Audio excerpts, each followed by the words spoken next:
para Jesus. Aquela linda salva de palmas. Meus amigos, hoje vamos aprender mais um pouco da palavra de Deus. Essa semana nós estamos no Salmo 42 e depois estamos lá em Lucas capítulo 22. Aí nós vamos aprender mais um pouquinho para aumentar o nosso conhecimento. A gente aprende ouvindo a pregação da palavra, lendo a Bíblia e examinando as obras de Deus. Feliz é a pessoa que tira tempo para examinar.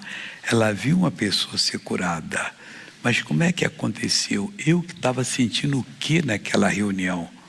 Deus estava falando comigo e eu não recebi a minha bênção porque deixei a palavra de Deus para lá. Na abertura aqui estava um senhor já de idade com uma bengala aqui nas costas. Tem uns 3 anos que isso aconteceu, foi em São José do Rio Preto e ele tinha 104 anos. Está com 107 hoje, não sei como ele está. Mas não andava sem a bengala e andou completamente curado. Quem estava lá, se examinou, vai notar o que Deus estava falando naquele momento. A gente vem na igreja, não é para conhecer o missionário, não é para fazer outra coisa, a não ser ter um encontro com Deus, conhecer o Senhor. Aí você examina tudo, fica ligado, não conversa com ninguém. Eu fico triste, às vezes, tem umas mulheres muito românticas, aí deita aqui no ombro do marido e fica... Tem hora para tudo, né, pessoal? Essa hora aqui é para ouvir Deus, quer dizer, é enxergar o peito de Jesus para poder sentir o amor dele. Como é que você chega? Que ele vai revelando para você. Na hora que ele revela, você ganhou a sua sorte. Você vai ser uma pessoa bem-sucedida. Mas tem gente que não está ainda ensinada. Não é que ela seja má, não, porque não foi ensinada. O respeito que deve-se ter é a palavra de Deus. Qual o respeito? Atenção. O que Deus está falando? Falou comigo agora. Aquele caso que eu estava orando, veio a resposta. Eu vou crer. E quando você crê, você abre a porta para Deus entrar e realizar tudo aquilo que quer em você. Quer fazer grandes coisas? Quer. E fará? Fará. Se você simplesmente crer. Vamos então para o Salmo 42, que nós estamos estudando. Começamos no versículo número 1. Ele tem 11 versículos, mas tem coisa boa. Eu vou ler os 2 primeiros versículos, porque depois eu vou para de hoje, só para você não perder, que talvez você não tenha assistido o culto que eu comecei. Aqui diz assim: como servo é aquele bichinho, né, que tem... parece cabrito, mas não é, tem chifre igual cabrito, mas corre muito mais. O cabrito tem as suas particularidades. Às vezes você vê na internet aí o cabrito no meio da pedra lá e andando rápido assim, não escorrega. Mas é a natureza que Deus deu para ele. Eu acho que aquele casco dele tem alguma coisa que agarra ali para poder segurar ali. E esse outro, eu já uma vez fiquei emocionado, porque eles mostraram um leão partiu em cima de um deles, de um servo desse. E ele deixava quase o leão pegar, e o leão está dando tudo ali, também está dando. Quando ele via que ia pegar, ele soltava assim 9 metros, 9 metros, 9 metros, e o leão desistia. Mas tudo é estratégia. Quem ensinou ele a fazer isso aí? Ele provocou: vem que você vai me pegar, vem. Quando está quase chegando mesmo, então ele mostrou a habilidade dele e o leão disse: não dá para competir com esse. Então nós temos que prestar atenção na palavra de Deus, que Deus fala pela palavra para a gente. Às vezes nós estamos parados na vida. O meu ex morreu, coitado, meu marido morreu. Eu não sei fazer nada. Você não é a pessoa? Pessoa sabe fazer sim, ora a Deus. Deus, como é que eu vou proceder nisso aqui? Como é que eu vou proceder? E fique atento que sempre vai aparecer um interessado a ajudar que é para prejudicar mais ainda. Aí você vai e pega e faz as coisas e continua vivendo. Mas eu não vou me casar porque eu sou fiel a ele. A Bíblia diz, tem que conhecer, que o casamento termina com a morte. Qualquer pessoa viúva pode procurar ou um viúvo ou solteiro, é problema dele ou dela, né? E casar-se, porque acabou, não tem mais aquele negócio, é só para essa fase aqui na vida. Aí, enquanto nós estamos vivos, Deus exige fidelidade da gente. Continuando. Como o servo brama pelas correntes das águas. O servo, quando ele está precisando, ele fica bramando, ele precisa de água. pedindo a Deus, onde é que eu vou buscar essa água? E Deus mostra. Vou contar outro caso que eu ri também. Eu gosto muito de ver o planeta animal, esse negócio aí. Ele chegou bebendo água, mas ele é esperto. O jacaré abriu com aquela boca, ele deu um salto para trás assim, não pegou. Ele falou, mas que cara esperto. Quer dizer, quem fez isso? Foi Deus.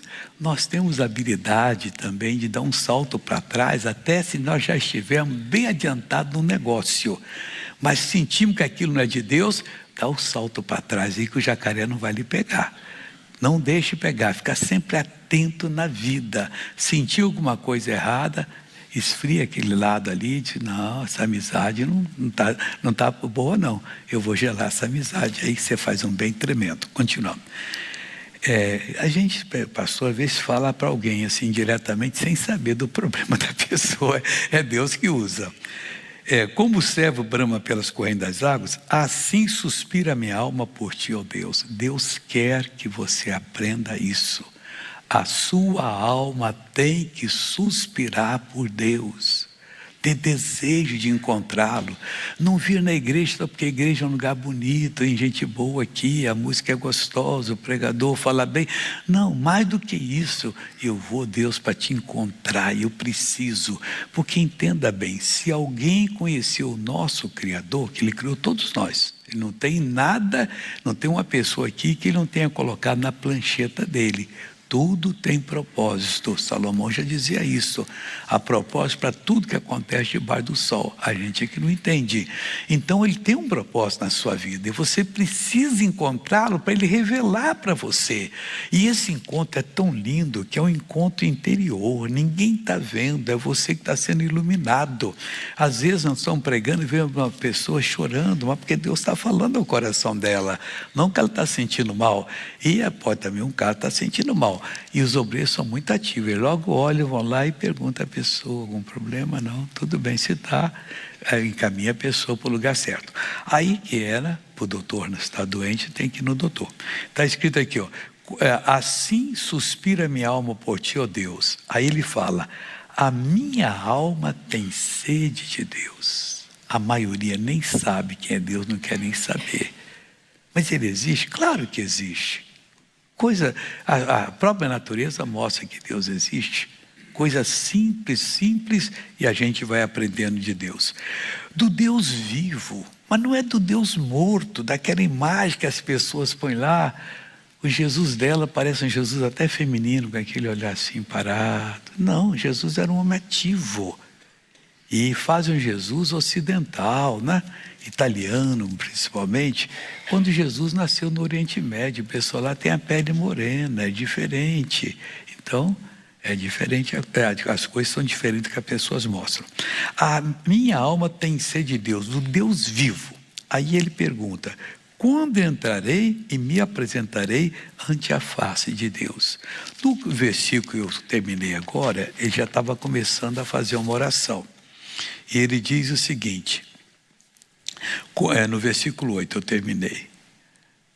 Não, eu terminei, no 8, isso mesmo. Contudo, o Senhor mandará de dia a sua misericórdia e de noite a sua canção estará comigo. A misericórdia de Deus nunca se esgota. E ela se renova a cada manhã. Por mais que ontem você abusou da misericórdia dele, hoje, quando você acordou, toda aquela misericórdia que dispensou para você estava renovada. Você pode fazer um acordo com ele, Deus. Eu fui errado ontem, eu fiz o que não devia fazer. Só me perdoa, me levanta. Eu não quero cair, eu quero te servir. Eu quero ser uma pessoa em quem o Senhor tem prazer. Eu quero ser bem sucedido na vida, para quando a igreja for abrir uma igreja em tal lugar, eu ajudar na compra daquele terreno, daquele imóvel, dar uma oferta para pagar a televisão. Deus, eu quero ser útil, levando pessoas que eu não sei falar bem, mas os pastores sabem, para o teu reino, porque você vai ter um rendimento eterno no paraíso de Deus. Nunca vai acabar o que Deus vai dar para você. Eu chego a pensar o seguinte, eu acho que Deus, porque Ele fez coisas que você nem imagina. Nós temos a nossa galáxia. O que é uma galáxia? Onde está o planeta Terra e os outros planetas, o Sol aqui. Outras galáxias têm outros sóis também, mas está tudo vazio, que quando Adão pecou, gorou o plano de Deus. E vamos dizer que Deus vai dar para você o planeta Júpiter. Tudo é seu. Missionário, qual o tamanho do Júpiter? Só 1.400 vezes o tamanho da Terra. Só para você entender. Já pensou se você ganhar isso com as riquezas que ele colocou lá? A Terra, vamos dizer que é uma bola de golfe, de 6 centímetros de diâmetro, aquilo ali, dá aquela tacada nela, né? E o Júpiter é uma bola de 80 metros. Olha que negócio sério. Vai fazer alguma coisa. Mas a nossa galáxia tem 200 milhões de astros. Dizem os entendidos que existem outros 200 milhões de galáxias. E fora que ele não sabe, que quando eles pensaram que descobriram, tem mais a descobrir. Isso quem fez? Foi o homem, não. Lembra daquela vez que conseguiram mapear o genoma do corpo humano? Tinha 20 e poucos mil. O que é o genoma? Uma coisa, não é só no microscópio mesmo, é bem pequenininha, que microscópio vagabundo não pega não. Isso eu tenho, você tem. Esses somos nós. Somos trilhões de células, cada um de nós, tudo direitinho. A célula que dá aqui na unha tem que ser dura, né? A do olho tem que ser maleável, essa aqui é para ver, essa aqui é para ouvir. E tudo isso Deus vai fazendo a coisa. Vamos pegar aqui agora. Voltando aqui. Direi, contudo o Senhor mandará disso misericórdia, de noite a sua canção estará comigo. Você pode ter passado o pior problema durante o dia. Hoje foi muita provação. À noite, louva a Deus. É a sua canção que Deus vai dar para você. Presta atenção. A sua canção estará comigo. 2 pontos. A oração ao Deus da minha vida. A sua canção é uma oração que você vai fazer a Deus. Um cântico para Ele. Que você vai explicar como é que foi o dia. E pedindo perdão de alguma coisa que você deixou entrar no seu coração de que era ruim, pedindo ajuda para você não cair mais, para você ter uma vida melhor, para você ser mais útil a Ele, e Deus vai dar. A sua canção estará comigo, a oração ao Deus da minha vida. Uns dizem que esse salmo foi feito por um dos filhos de Corá. Corá, a família dele, era levita de Davi, fazia o louvor para Davi. Mas para mim, é o Davi que escreveu, porque é muito profundo. E isso é coisa daquele homem que andava com Deus. E outras tantas que nós vemos aqui agora. A oração ao Deus da minha vida, que é a sua canção que você vai dar para Ele. Direi a Deus, a minha rocha. 2 pontos. Por que te esqueceste de mim? Você pode falar a Deus, o Senhor não me protegeu, o Senhor não me guardou. Eu tenho prova do que eu vou lhe falar. Uma coisa que, deixa eu explicar que agora esse testemunho é bom. Uma vez eu fui pregar no México. O pastor me esperou no aeroporto e me levou para o hotel. Eu falei, pastor, a reunião que é 7h30, agora é 6 horas. Ali tem um restaurante italiano, vamos ali, que ali é tudo rápido, ali a gente pede o prato mais rápido e come, que eu estou faminto. Tá bom, vamos lá. E foi eu, ele e a mulher. Aí nós estamos conversando dele assim, conversando nós 3 ali. De repente, eu peguei aquele pão duro e quebrei o dente aqui. Meu Deus, e agora? Não encontrei o pedaço. Ô Jesus, eu passo um dentista aí, dentista, por favor, passa a colinha aqui, cola aqui para mim, está tudo bem. Agora, como é que eu vou rir? Eu gosto de rir, eu sou alegre, Senhor. Por que você não me avisou, Jesus, que eu ia quebrar o dente? Não estou gostando disso não. Mas eu com ele. Aí o pastor saiu, eu fui na rua, mas Jesus, o hotel era pertinho. Por que o senhor não me avisou? Eu pegava o dente e tal e tal. Cheguei lá, coloquei as minhas coisas lá e tal, e fui ao banheiro escovar o dente. Ou escovar os outros, mas isso não tinha mais, né? Aí eu estou escovando assim, e falei, Jesus, se o senhor tivesse me avisado outra vez, eu teria segurado, Jesus. Eu ia ao dentista agora, me diga como é que eu vou fazer a reunião. Vamos rir, pessoal, menos eu. Vai escutando. Mas eu estava chateado mesmo. Aí enchi a boca d'água assim, depois de ter segurei, o dente estava ali. Quase que ele desce ali. Aí eu falei, mas Jesus, conta para mim. Eu peguei água lá, fiz o que ninguém deve fazer num restaurante. Disfarçado, me coloquei e fiz assim. E não saiu nada. Onde o Senhor colocou isso, Jesus? O Senhor me colocou. Aqui, Jesus, onde estava? Agarrou. Eu falei, não precisa ao dentista. Cheguei na igreja, preguei. Estou diante de Deus, mano. Uma mentira leva um homem para o inferno. Se eu estou mentindo aqui agora, eu estou perdendo a minha salvação. Estou falando sério. Aí, preguei, tal. No outro dia eu fui para Miami, que de lá fui para o Rio. Já fui sair de lá, peguei outro avião e fui. Cheguei em casa, mostrei para os filhos. Vai escutando isso aqui. Cheguei no trabalho, as irmãs, não faça isso. Assim, ó, tá aqui, ó, isso aqui saiu.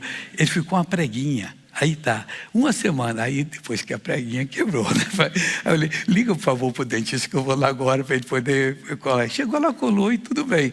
Irmãos, Deus é esse ser que quer fazer você alegre, irmãos. Mas ele me fez passar por esse medo de chegar lá e estar todo envergonhado, ou então pregar assim, ó. Pois é, né? Todo mundo ia anotar. Vamos ver aqui agora. Olha aqui, ó. Direi a Deus a minha rocha. 2 pontos. Por que te esqueceste de mim? Por que não me avisaste do dente?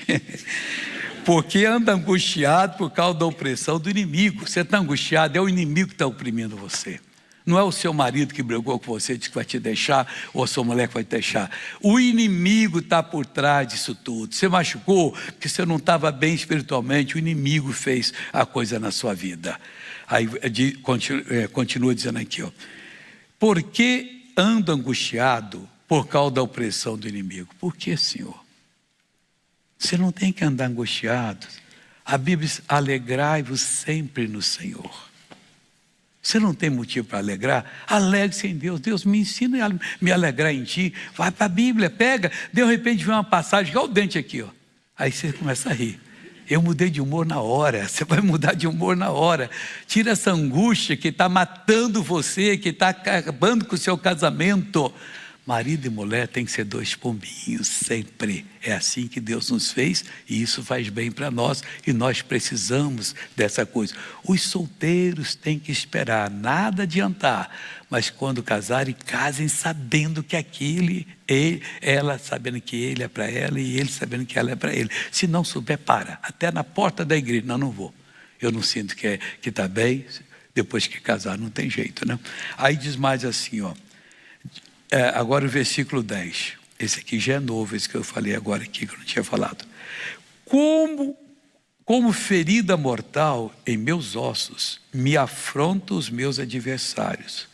Quando todo dia me dizem, onde está o teu Deus? Você vai provar que é o seu Deus, pois você está aprendendo de Deus, pois você está na escola do Espírito Santo. Por isso você deve procurar ter uma Bíblia com você, ler e praticar. Você só tem a ganhar fazendo isso. Esquece a Bíblia, Deus, seu final vai ser triste. E quando morrer, andar debaixo, lago de fogo e enxofre. Não, seu final tem que ser bonito. Quando morrer, andar de cima, paraíso de Deus por toda a eternidade. E a recompensa que Ele vai dar para você. Amém? Amém? Agora nós vamos para Lucas 22. Eu estou em alguns versículos aqui. Primeiro eu vou ler, que eu já li desde o primeiro dia, mas só vou mostrar 2 coisas que eu já mostrei para eles. Versículo 31. Lucas 22, versículo 31. Disse também o Senhor, Simão, Simão, eis que Satanás vos pediu para se andar como trigo. O que ele devia dizer? Ó Senhor, me abençoe, eu não quero cair. Mas eu roguei por ti, já rogou, para que a tua fé não desfaleça. Não deixa a sua fé desfalecer. E tu, quando te converteres, confirma teus irmãos. Aí sabe o que o Pedro fez? O Pedro estava no orgulho tremendo. E ele disse, Senhor, estou pronto a ir contigo à prisão e à morte. Não sabia o que estava falando. Nunca tente falar, seja um pouco as suas palavras diante de Deus. Procure ouvir mais, entender o que está acontecendo. E quando falar, só fale com segurança, para você não falar bobeira e depois ficar responsável por alguma coisa. Versículo 33. E ele lhe disse, Senhor, estou pronto a ir contigo até a prisão e morte. Mas ele disse, Jesus disse, Pedro, digo-te, Pedro, que não cantará hoje o galo antes que 3 vezes negues que me conheces. Deus sabe de tudo, irmão. Quando Deus toca no nosso coração, A gente tem que obedecer. Uma vez eu vi um testemunho lá nos Estados Unidos, a pessoa estava muito feliz, que o filho estava em tal lugar do mundo e ela sentiu um problema no mar, acho que era na guerra do Vietnã, no coração assim. Ela orou, ele era soldado americano, orou, abençoou. Depois, mais tarde, ele escreveu para ela, que tempo era carta, não tinha telefonema assim como hoje. Estou te falando aí de 40, 50 anos atrás, ou mais do que isso. Aí ele disse: mãe, de repente a gente caiu no meio dos vietnamitas, Vietcongues, e eles estavam passando fogo em todo mundo. E eu sabia que eu ia morrer, mas de repente eu senti uma paz, saí fora ali. Não é que eu me livrei daquela? A mãe sentiu, estava orando. Então é muito bom isso, você sentiu, teve uma premonição, vai acontecer, porque Deus avisa a gente antecipadamente. Aí você vai e faz. Aí o que aconteceu? Pedro, não, estou preto contigo, até a morte, se eu ser preso e morte, isso não é nada para mim não. Então, agora versículo 54, então prendendo a Jesus, levaram e o meteram na casa do sumo sacerdote. Olha que humilhação para Jesus. O Criador do universo foi colocado na casa do sumo sacerdote, está debaixo da autoridade dele. Aí que mais? E Pedro seguiu de longe. Olha o primeiro erro de Pedro: seguir Jesus de longe, não faça isso. Queira seguir de perto, eu quero estar junto a ti, eu quero beber da tua revelação, eu quero conhecer a tua palavra. Continuando. E havendo acendido fogo no meio do pátio, estando todos sentados, assentou-se Pedro entre eles. O Salmo número 1 diz que bem-aventurado o homem que não anda segundo o conselho dos ímpios, que não se assenta na roda dos escarnecedores. E ele assentou-se.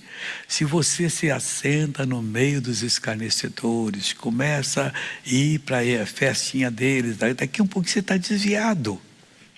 Aquele espírito que toma conta deles, que está destruindo a vida, vai destruir você. Você deve ser uma pessoa que fala com eles, mas com sabedoria. E nunca mostrando fraqueza, mostrando que você é forte em Deus. E eles então vão aprender e vão querer essa fortaleza também. E como certa criada, vendo estar assentada ao fogo, pusesse os olhos nele, disse: este também estava com ele. E o que foi verdade? Não, ele mentiu. Porém, ele negou, dizendo: mulher, não o conheço. Eu? Esse aí? Nem sei quem é. Como é que pode um negócio desse, irmão? Mas se nós não tivermos juízo, amanhã pode sair da nossa boca uma confissão negativa. A gente dá autorização com essa confissão de diabo para tocar na gente. E um pouco depois, vendo o outro, disse: tu és também deles. Mas Pedro disse: homem, não sou. Outra mentira, era. Foi você que fez isso? Fiz. Você pecou? Pequei. E vou pedir perdão a Deus para Ele me recuperar. Não esconde nada, porque a Bíblia diz que tem uns que o pecado não vai ser revelado aqui não. Vai ficar para o dia do juízo. Lá não tem perdão. Esse vai para o inferno, porque o coração dele não é fiel. Qualquer pessoa pode escorregar, mas tem que confessar. E quando confessar, não é um pouquinho não, toda a verdade, para obter o perdão. Do contrário, você não vai obter nunca, você está se enganando. Continuando aqui agora. E passada quase uma hora, um outro afirmava, dizendo: também este verdadeiramente estava com ele, porque também é galileu. E Pedro disse: homem, não sei o que dizes, com aquele sotaque de galileu, né? E logo, estando ele ainda a falar, cantou o galo. Parece um mineiro na hora que vai dar desculpa esfarrapada. Que isso, Zezinho? Nós somos teu amigo, eu ia fazer isso com você? Você fica até com dó dele, está mentindo na sua cara, foi ele que fez a coisa. Porque a pessoa quando não fez, moço, primeira pergunta que você faz: eu não fiz. Mas com certeza, aquela certeza assim, orgulhosa, não, eu não fiz. Não, mas estou falando, então vamos lá agora. Eu quero provar que eu fiz, porque eu tenho certeza que eu não fiz. Aí vamos lá, aí envergonha quem está inventando a coisa.